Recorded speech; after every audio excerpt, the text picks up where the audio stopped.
What's going on, everybody? Welcome back to my tiny garage. My name is Jared, and we are back for part 2 on our Stihl leaf blower. The customer did approve our quote, an estimate to get this thing back running, back new again.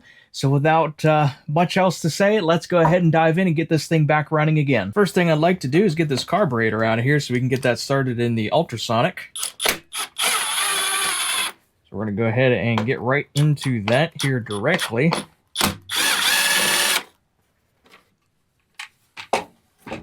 So get all these pieces pulled off of here.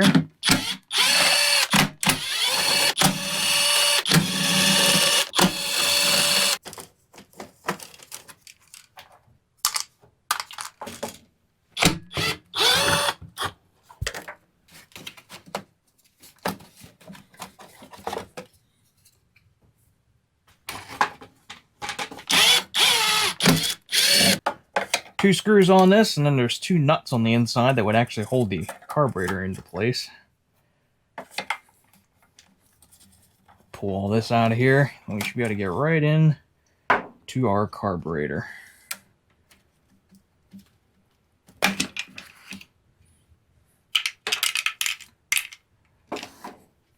Just like that. And our carburetor. This little plate should pull right off of here. Gotta get your magneto wire up and out of the way. But it should just slide right out. Grab this other bolt. Probably in the last video you would have seen this thing all disassembled there at the end.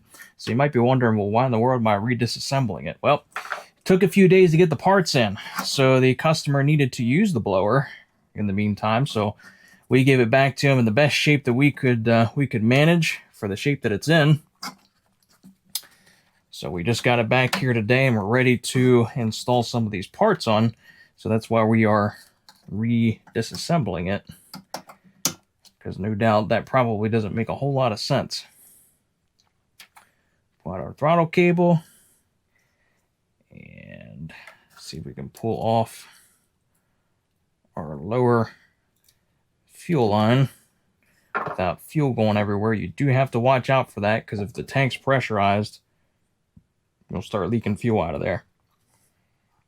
We're going to tuck that in an upright position, right back in there. With our carburetor out, we're ready to disassemble things. Let's see how things kind of look here.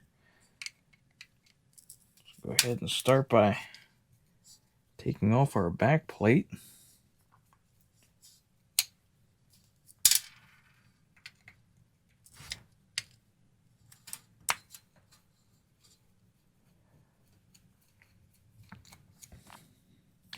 We did get this thing to run a whole lot better, but I had to open up those jet screws pretty decently to get the fuel that it needed to idle where it needed to idle.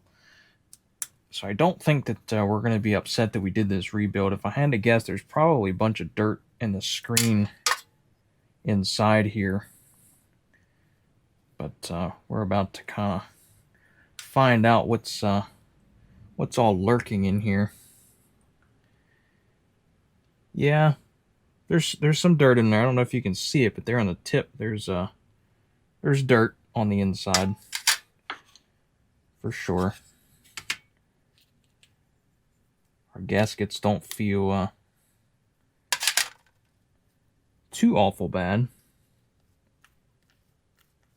They're still fairly pliable, but they're getting to the point where they could be changed for sure.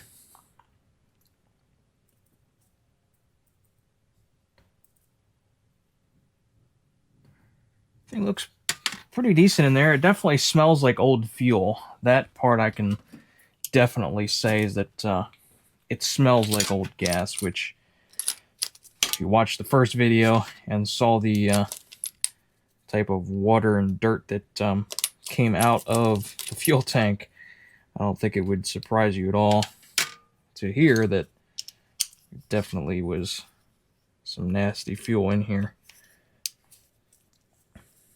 We're going to take out our needle here next. This would be our needle and spring over here.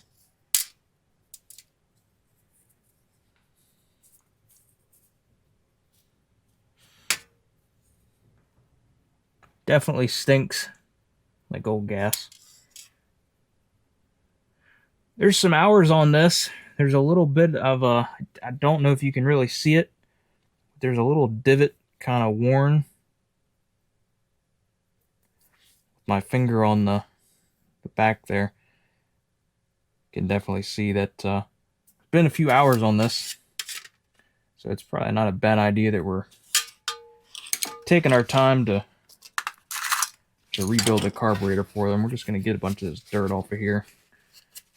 No sense in making it work harder than it needs to in the ultrasonic. Looks like our main jet might pop out of here. Let's see if we can. Nope. Doesn't like that. Okay, so we're just going to let that alone and carry on. Take out this side.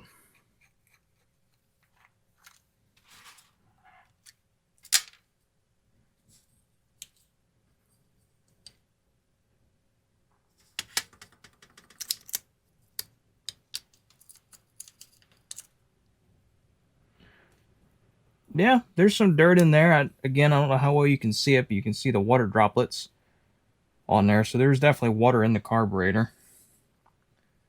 That's for sure. Some of this dirt off of there. This thing is really dirty. I believe it's probably leaking. That's what it kind of seemed like to me.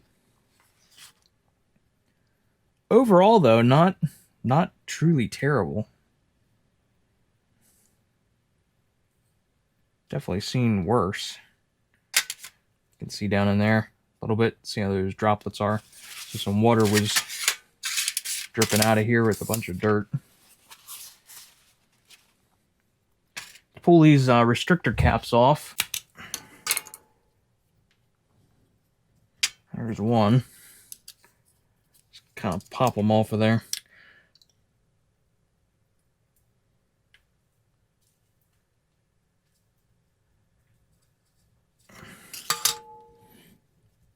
This one here seems to be a little bit of a different story. Took a bunch of pulling, but I got that one out. Managed to get that one out of there. Okay, so our high and low screws are probably different. So what I'm going to do to make sure that I don't forget which is which, we're just going to clean the needles by hand. But we're going to put the red paint mark, on the high side. So our red paint has the high side mark on it. Now, I like to start these kind of back where they started to come from. So we don't want to turn them too much, or else we have the possibility of running it too lean or too hot. Our tuning will take care of that, but I'd like a decent place to start. So we're going to start and kind of count how many revolutions it takes. So right there is one turn. And right there got snug. So about 1 3/4. 1 3/4 out on our high side. I'm going to grab a pencil and paper. And I'm going to write 1 3/4 high. And we're going to do the same on our low side. Wrong screwdriver. Okay. Put our words straight up and down. We're going to go 1 turn, 1 turn. So that was only about 1 turn out. Okay. So we're going to make a note on that. And we're going to go 1 on low. All right, with that, we can take our screws out now, our jets. And we'll just clean these by hand, or at least the one by hand. That way we don't lose our paint mark. There's 1.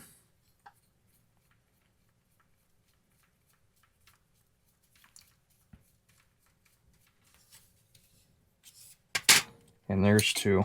Just curious if these look any different or not. Yeah, they do look different. They're about the same length, but how well you can see it and get this thing situated there. They're pretty much all about the same length. The high is shorter. You got a different seat down here at the base, and then of course our tip is a lot more pointed on the low than the high. But we'll just clean these by hand. That way we don't lose track. Not that hard to clean. And with that, I would pretty well say I think we're pretty much happy with our disassembly. I don't really believe I need to do much else. There is a screen here we will take out, I guess, yet. But I will probably leave all this other stuff here kind of in place. I don't know if it'd be... We can set it like that, which would set it open just a little bit, but being that it was running and so on, it's mostly the orifice and that screen that I'm mostly after, so I don't think I'm too worried about getting some of that clean, but or that there's dirt plugged in it. But let's pull this screen out of here for sure. That way we can ensure that everything got nice and clean the way it was supposed to. And there's that screen. Of course, that coincides to our main jet right there, or this would be our inlet because our needle goes down in there. So it's like a pre-filter or secondary filter, technically, because there's one in the fuel tank, fuel line, but that would be our secondary filter. So there we go. That is all apart now as part as I'm going to do it. So we will get this in a little bit of cleaner, run it through the ultrasonic, and while this is cleaning, we can now focus on the other parts of the blower that we're going to be fixing.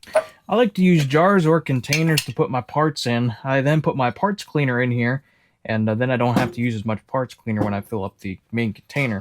So what I usually do is I use Simple Green. I use the aluminum kind. That way it doesn't chew up our parts, our aluminum parts. So I'll just put the Simple Green cleaner then in our container, and then just hot water in and around the carburetor then itself. Saves me a little bit on the cleaner, and kind of keeps the mess rather contained as well, which is nice.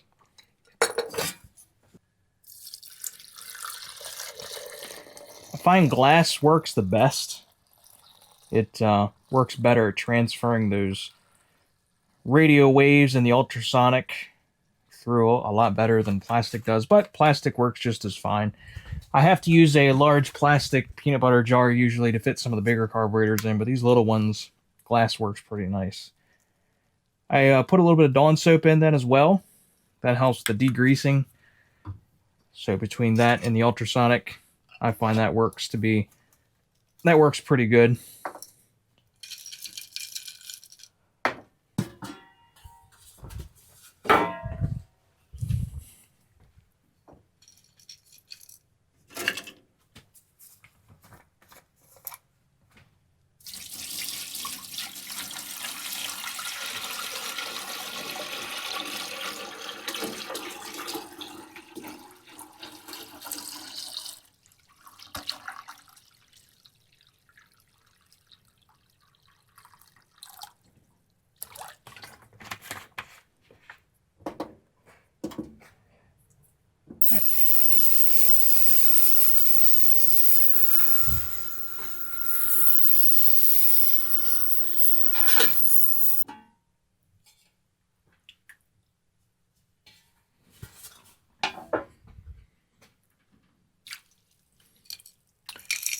Well, there's definitely some dirt in there.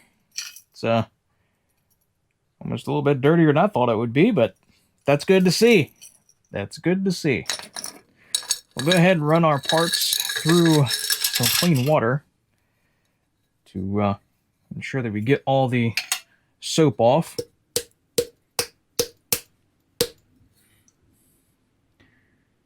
They're all out of there. And we'll take some compressed air then and blow the parts out from all the water we can get. Now it's important you'll see holes on this carburetor. But it's important to note some of those have diaphragms in. So it's a good practice to not go sticking a welder tip cleaner down like we would normally do on a 4-cycle carburetor. It's good to make sure the main jet's open, but other than that, don't really go sticking stuff down in there. You could ruin those diaphragms, as well as compressed air. It's not a good idea to go right up to things and blow compressed air through it. That's just not a very good practice on these 2-cycle carburetors. So we're just going to kind of lightly spray them off.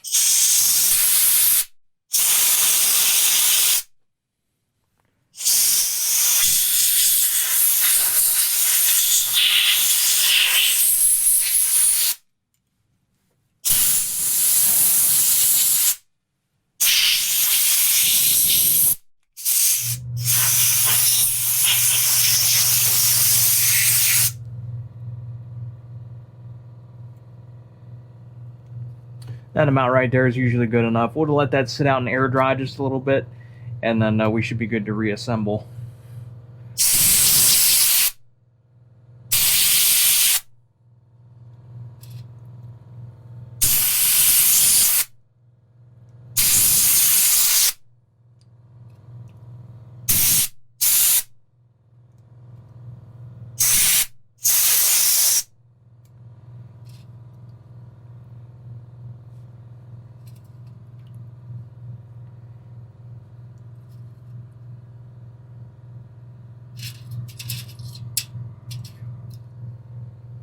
I like to clean all the parts. Of course, the rebuild kit will have most of these items in there, but I like to rebuild it I like to clean them all, just because you never really know if something maybe doesn't quite fit the same, or maybe you drop one and lose one. That way you got a spare there you can reuse. Usually some of these you can reuse a lot of them, unless they're really worn down, but I just like to clean them all. It doesn't take any extra time, so that's why you'll see like the needle and stuff I clean. I won't really reuse them, but they're there if I need them, I guess. While we let that carburetor dry, I am just going to go ahead and start working our way around the machine. I did get a new fuel filter. We did get a new air filter, of course, as well, but we did get a new fuel filter just because there was probably a little bit of residue dirt left in there. I can't even talk here from my previous working on this. So we're just going to go ahead. They're very cheap. It's very cheap insurance. We're just going to go ahead and put another filter in here. That way we're sure that everything is good in that regard. Any kind of excess water or dirt that maybe things would have sucked up will go out with this filter here that I did. So we're just going to go ahead and change it. That's dirt from my pliers, not from the tank. So we'll just go ahead and pull that old one out of here. And we got a new one here, just like the OEM one.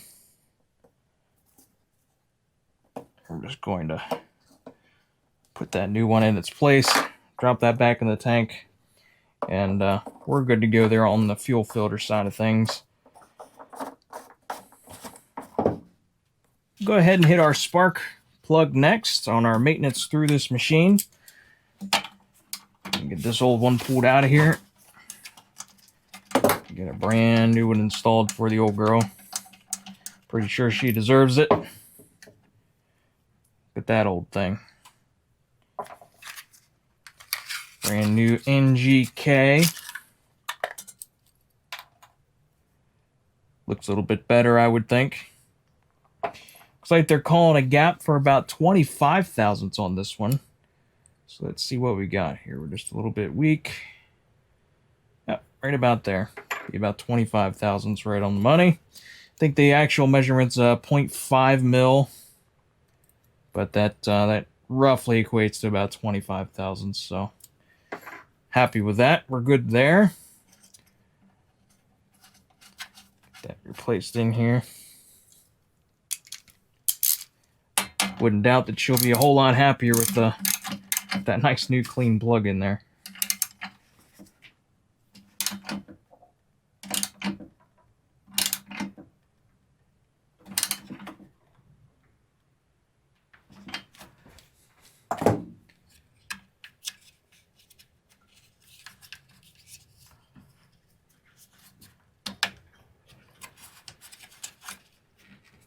Perfect. Still waiting on that carburetor to dry out a little bit. So we're just going to go ahead and replace our cable. Got a whole new wire harness here for the on-off switch.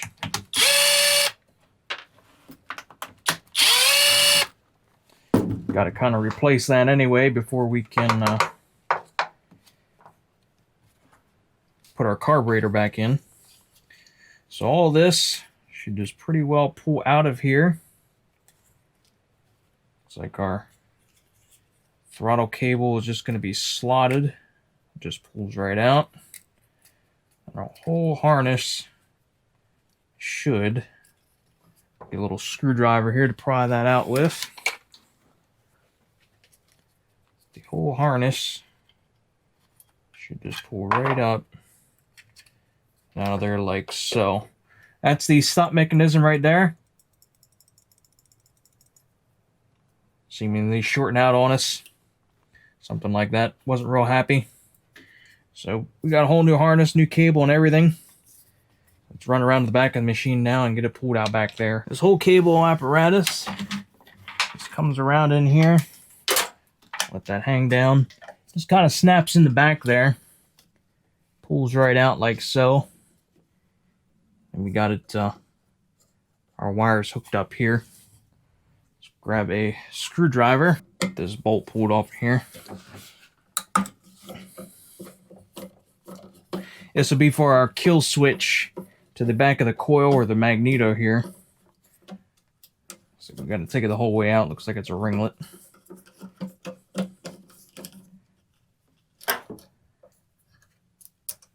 Pop that out of there, and then this should just pull right off. There we go. There's our old harness. There's like a little bushing on here that clicks into the handle on the other side, so we'll slide that off with a wire end so we can reinstall it on our new one.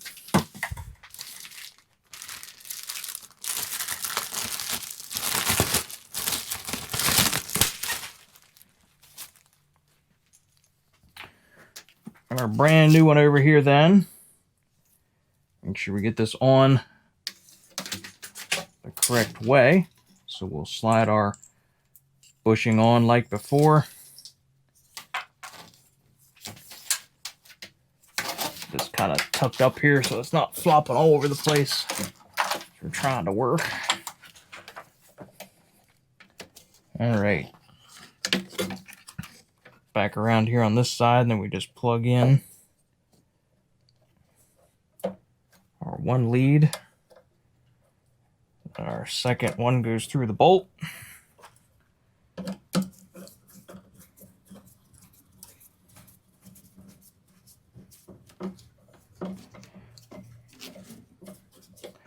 Just like that. I'm going to kind of put this up in the air like such. I believe that's how the other one was.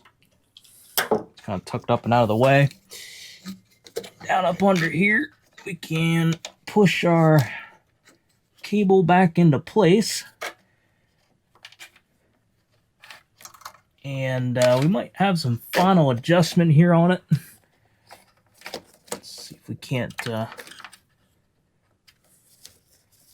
the cable slid in behind these little guides back here. Looks like it curves around on the back side like such. There we go. Whoops. We'll be able to better stick this in there once our carburetors. This thing's gonna fight me the whole way. Once our carburetor's done and dry, but well, come on now. For the minute, I'd like it to stay put, if at all possible. All right, well, I guess if it's just going to be happy there, it's just going to be happy there for the moment. Just kind of attentively stick it in our guides down here, like such. That should be about right.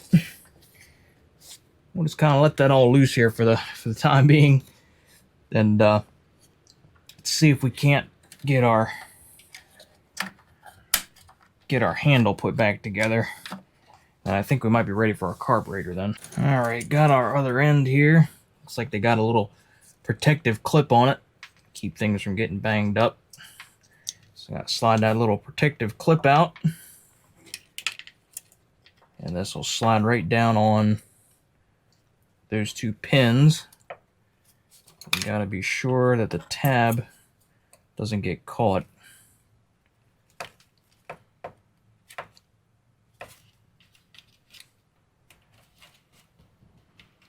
And we'll slide down behind everything. There we go, it's getting caught. There we go, behind the trigger. It'll get caught on the trigger on the way by if you're not careful. Everything looks like it's contacting. You can see it in there. Okay. Next bit of business will be the throttle cable. It just goes in from the top like that. It's got a little cutout in it. The cable swings around underneath.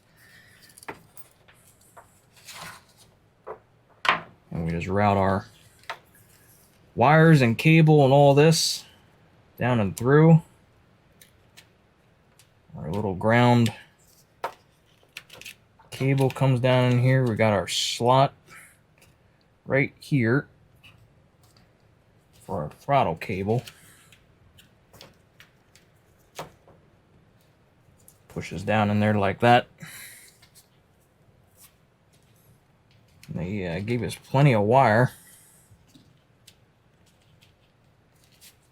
This little nub goes on there like such. Yeah, they gave us plenty of wire here. See if we can figure out where to lose this all.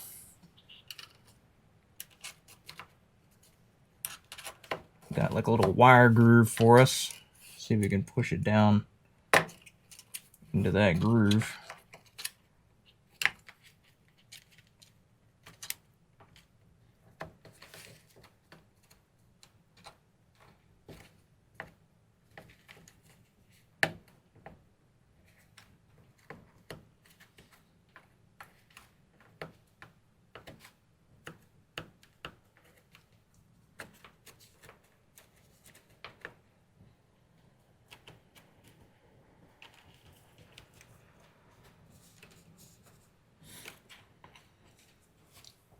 Guess what we can do is maybe we can try to pull some of this excess wire out the other side of the cable. Maybe that'll help us out.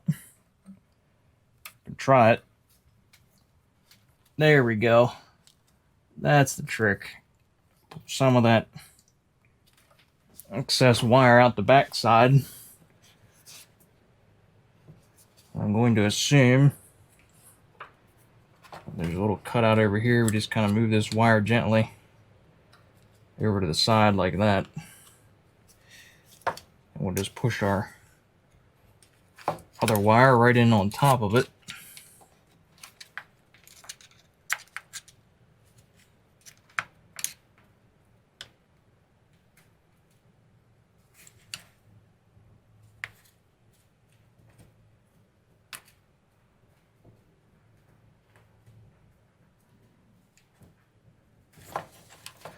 Try to make sure it's down below the little grab feet. It's got little grab feet there on it.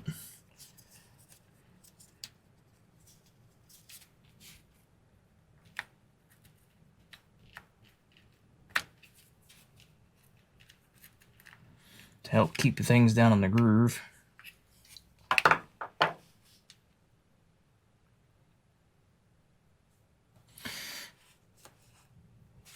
Just gonna go out on a limb and say, I wonder if this wire is supposed to be underneath that, like this. How does that work out for it? Yep, that's what it is. I see. So these wires are supposed to be pushed down underneath the cable. There's a cutout underneath there for the cable. Yeah, there we go. That's a little bit better. I was kind of wondering how all that was going to work, but makes a little bit better sense.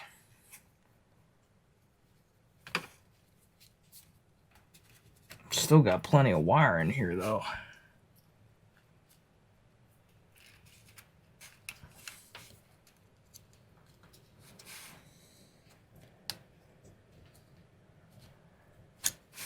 we got it. Put our throttle cable back into place like that. And figure out some way for this little ground clamp get pushed on there, because they gave us plenty of wire to work at things. It just needs to be just a, there we go, so just a touch bit shorter. Okay, very good. That's all down and in there nicely.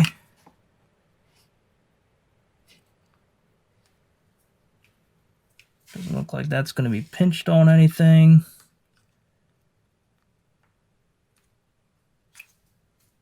It's all in there pretty decent. Cable's in where it should. That all works. That's contacting as it should. All right. Should be able to put this back together on here. And I don't believe that we should pinch anything. When we do that, we've got to watch everything fall out. But then this gets fastened onto this handle.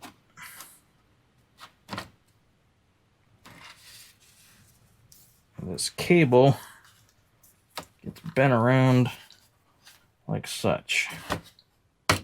There, something like that. And hopefully it doesn't all fly apart.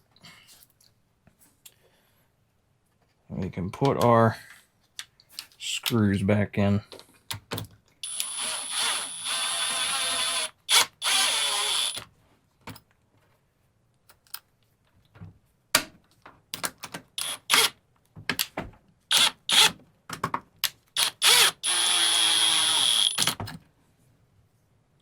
There we go.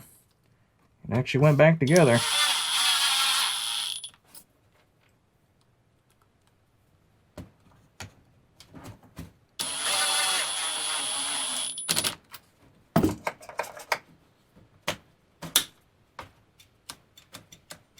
You can hear it touching in there. Okay. That should be all fixed. See if we can get onto the carburetor now, get that back installed. All right, here we go. Carburetor rebuild on the way. Here's our new kit, new gaskets, new pieces and parts. Very cool. All right, let's get started. So here's our main body. And I'm just going to take a look at our replacement parts versus our new parts. Everything looks the same. A lot less wear on our new one, of course, but that's all the same. Okay, so we're good to go. How's our needle look? Does our needle all look the same as well? Looks to be the same size. Yep, all looks good. Okay, so we're good to use our new parts. That's the reason why I like to hold on to the old ones, just in case. All right, so now comes the trick. So you got to... Where's our new spring at? Did we not get a spring? Oh, it's still in the bag. There it is. All right, so our spring, hopefully you guys can see this. Our spring drops in back here. There we go. Nope. See if it'll stay standing up for us. It may not.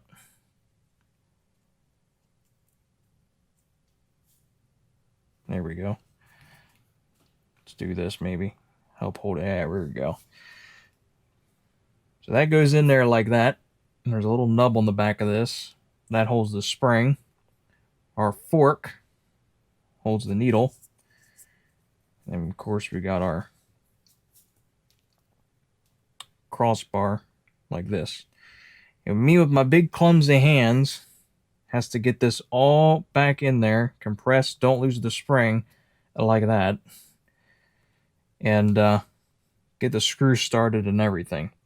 So I don't know how well you guys are going to be able to see all this, but that's what I'm fighting with down here, in case my fingers are in the way.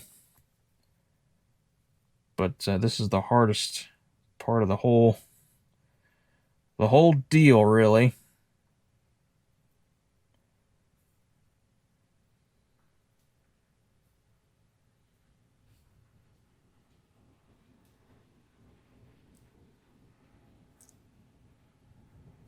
Well, there's our needle. Our needle dropped into place. Spring's gonna fight us. Let me try turning it this way. Work a little bit more naturally for me, maybe. This is just a whole basket of fun.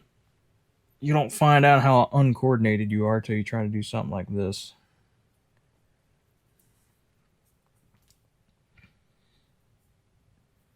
Me with my meat hands and tiny parts. Let me try a pair of pliers.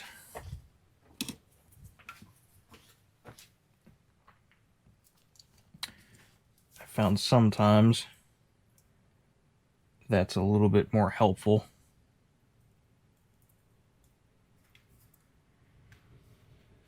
There we go. Yep, that's exactly what needed to happen. Now hold on to it, or else that spring will fly out.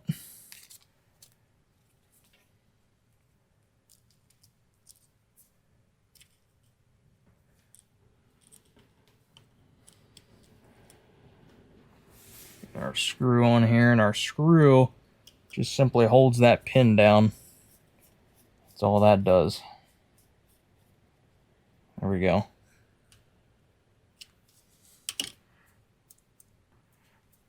You can see that that's how that works. So our diaphragm goes on the back here, this metal plate, and it pulses. And that's what lets the fuel in. Now, we have to set these. These do not come preset. You have to have either a Walboro or a Zama, depending on what this is. This is a Zama carb, so we're going to be using, of course, the Z for Zama. This is a C1Q carburetor. C1Q. So we come up here, we find C1Q. So what we do is we put it along here like this, and we want that metal piece we just put in there to just barely touch the bottom of our Z, which it currently is not. So we're going to bend it just a little bit upwards. There we go. That might be just a little bit too far.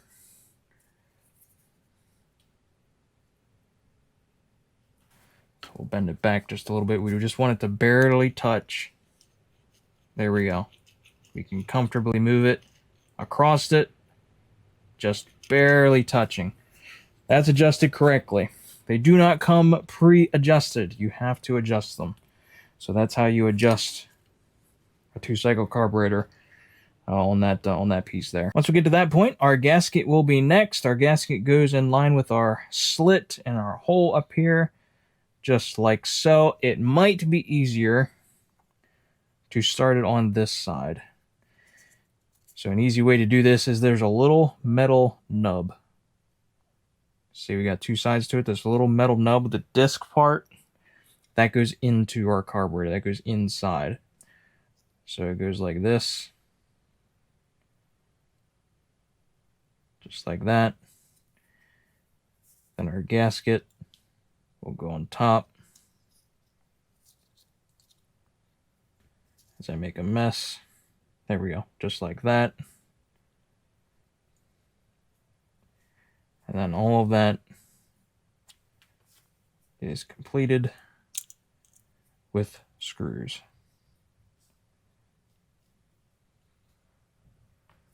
Which then, of course, goes over just like that. As long as everything lines up,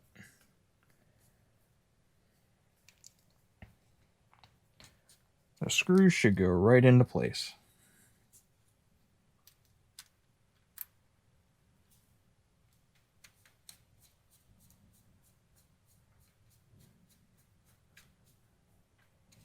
I'm not entirely sure if this was leaking fuel before or what exactly was leaking fuel. because the whole carburetor and everything was quite coated in oil. I took the time while this was cleaning to take the pieces and run them under a sink with some hand scrubbing. Got things a lot cleaner than what they were. So hopefully, if something does decide to leak, we can easily see what exactly is leaking. Because at the minute, I honestly have no idea if anything is or what the deal is. New gaskets on the carburetor should eliminate a leak here on the carburetor at least.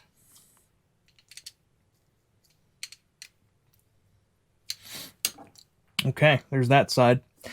Now for this side, we got our screen that we got to put into place. An easy way to put that screen in is a punch. Just make sure it's clean. Kind of get that pushed over. We're just going to push that screen down into the carburetor. Make sure it's down flush. And not going to interfere at all with our gaskets or flow. There we go. This would be our secondary filter, you might call it.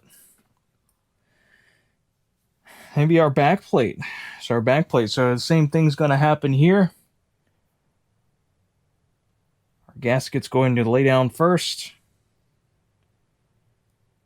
like such. And this is a reed valve. It's going to go on here next. And this is actually going to contact the metal plate here. And this would be our valves on the back side. This has pins on it to help keep things lined up.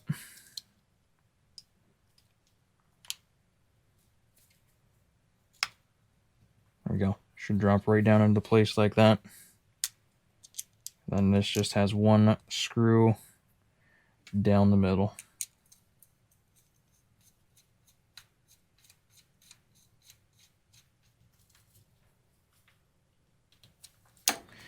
There we have a completely rebuilt Zama carburetor. They send Welch plugs along. I don't change them unless they come out. Usually they don't. Never had to. So let's go ahead and get this back on the machine. Oh, nope. I almost forgot our needle valves. Almost walked away. You guys are probably yelling at me through the screen, weren't you? All right, red dot paint. That is the high valve, high side, which goes in there. And our unpainted one goes into our low side. So we're going to turn these in. Our original measurements were, if I can find my notebook, 1 3/4 turn on the high side, 1 turn on the low side. Now the book says 1.5 turns to start out with on both. So I'm just going to go with the book since our rebuild should be good. So we're just going to take this into it lightly touches. We don't want to screw this in tight. You'll mess up the needle or the inside of the carburetor. So we just go in lightly till it bumps, which is there. Then we're going to turn this 1 turn out. Let me get a different screwdriver to do that, one that I can easily see the writing on. We'll just take both these in for the time being.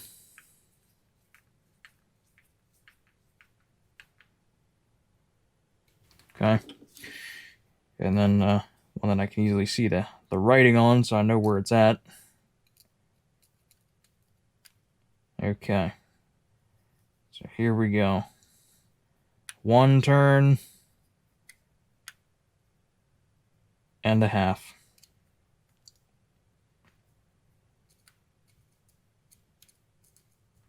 Same thing on this one. 1 turn and a half. There we go. That would be factory settings, 1.5 turns.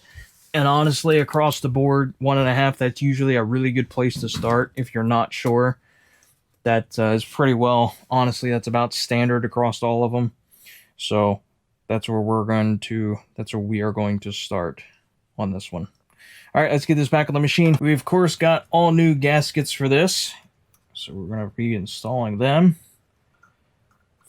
at least this one here first. So get the old one pulled off of there. And get our new one into place.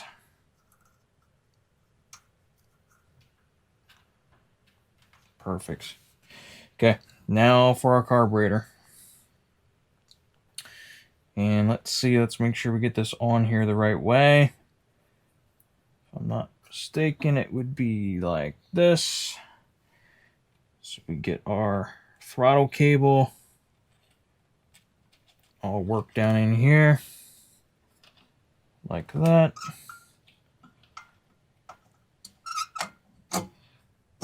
Yep, so then this hooks up here. Yeah, okay. Get our fuel line hooked up in here. Make sure that's on there. Yep. Fuel line is in there. Okay. Now, can we get this throttle cable sorted out at all? This thing's kind of being a little bit of a pain for me. So this thing needs to come down here like this, and it really needs to go in that groove like that. And it needs to bend around. Yeah, there we go. Now it wants to cooperate with us. Wasn't really interested in doing that there before. Oh, gonna pop out again. Probably. Yep. This thing's pretty stiff, being brand new like it is. Ah. There. Did we finally get it? I think we finally got it. I think we finally got it there.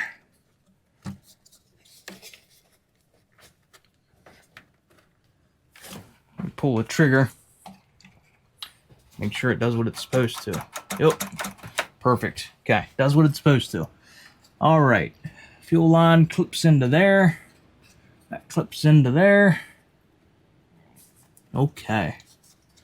Believe that is all back in order again. Got a gasket here. Be on this side of things. This old one pulled off. Grab a razor blade and scrape off some of that old stuff. Wants to stick there a little bit.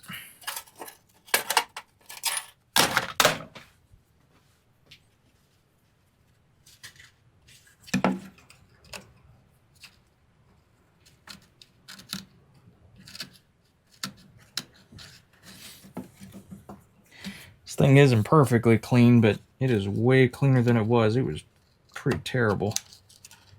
I don't know if it still is leaking somewhere or not. Even if there was, you couldn't tell. As much dirt was on this thing.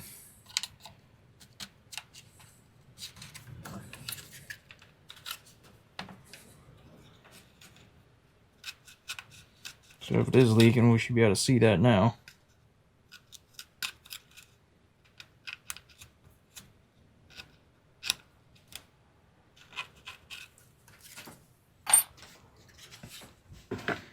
Okay, grab our other gasket.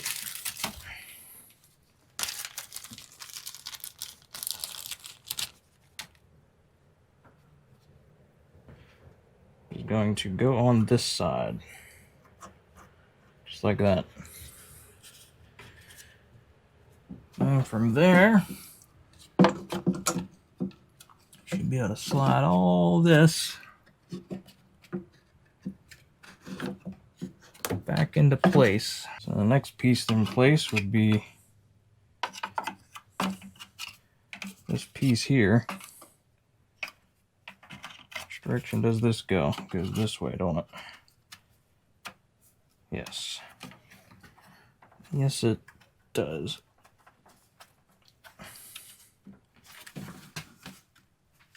Okay.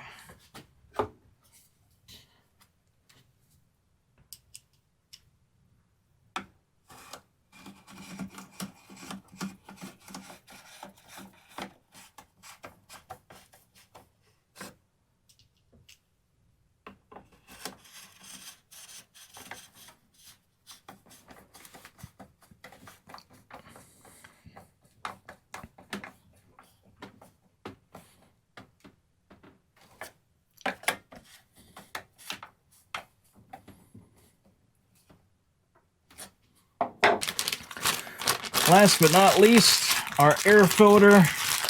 And then we should be pretty well ready to finish reassembling everything else. Look how absolutely terrible that was. It's pretty bad, pretty bad. All right, new filter goes in here like this.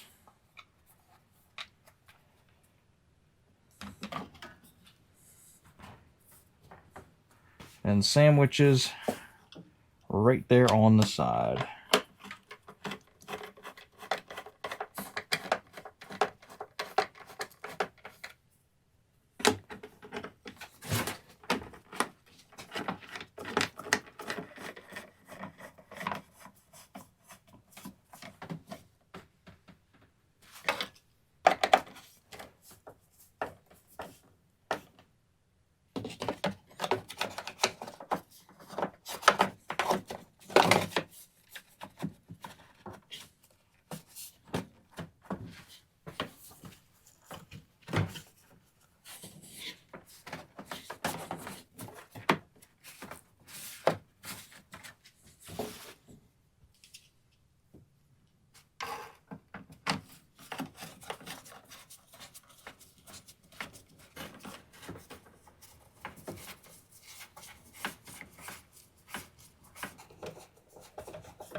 Going to go ahead and put a little bit more fuel in this so we have a good amount to begin our tuning.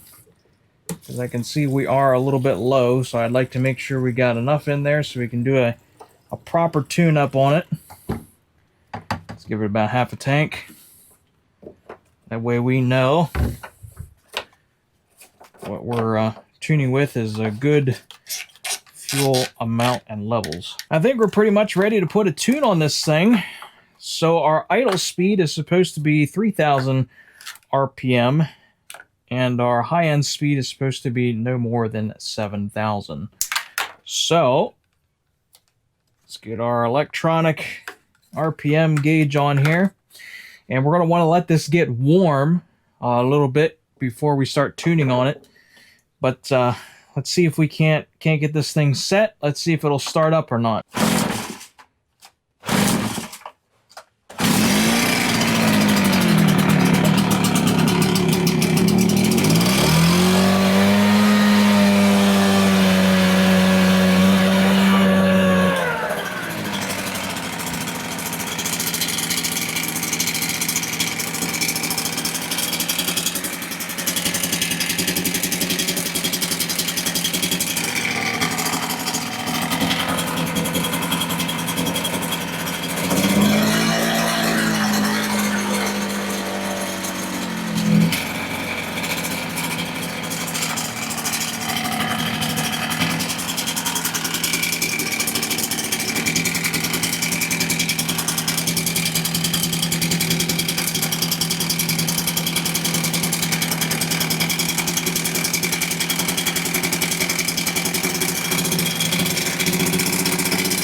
right, well, I believe we have this thing working again, ready to blow some leaves, dirt, whatever we want to throw at it.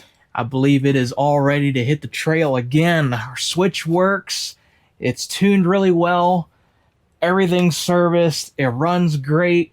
I am super happy, and I really hope the customer will be too. This seems like a very nice machine, and I hope that they will be able to get a lot more use out of this. Thanks for stopping by to watch. Hopefully you found it interesting. Hopefully you found maybe you learned something. That would be cool. But if not, I appreciate you guys just stopping by to watch, spending your time here. I know time is special and important, and spending it here is pretty cool. Drop a comment down below. Let me know what you think. Let me know if you have one of these backpack blowers. Let me know how you like it. Me personally, love backpack blowers. I love these things. They blow the leaves like nothing else can do.